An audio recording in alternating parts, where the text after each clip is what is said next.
আসসালামু আলাইকুম। আমি এসেছি রূপ কালেকশন হাউজের পক্ষ থেকে। আমি ব্লক এবং বাটিক নিয়ে কাজ করি। তো আজকে একটা বাটিকের শাড়ি করব, সেই জন্য প্রথমে বেঁধে নিচ্ছি।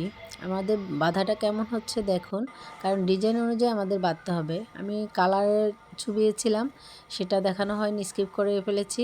তো এখন ডিজাইনটা কেমন হচ্ছে সেটা খুলে দেখাচ্ছি এক এক করে, কারণ এরপরে ওয়াশ করতে হবে। ওয়াশ শেষ করে ডিজাইনটা কেমন আসে আমরা সেটা দেখব। আমি এখন শাড়িটাকে খুলেছিলাম, এখন খুলে আবার পরিষ্কার করব, কারণ বাটিকে অবশ্যই বেশি পানি দিয়ে বারবার করে ধুতে হয়, ধুয়ে তারপরে আসল ডিজাইনটাকে বের করতে হয়, নাহলে দেখা যাচ্ছে যে একটু রং থেকে গেলে একটার সাথে আরেকটা লেগে যাবে। মূল শাড়িটা আমার এখন একদম আয়রন করে আনার পরে এই কালার হয়েছে এবং এই ডিজাইনটা এসেছে। সবাই অবশ্যই কমেন্ট করতে ভুলবেন না কেমন হয়েছে। ধন্যবাদ সবাইকে। আসসালামু আলাইকুম।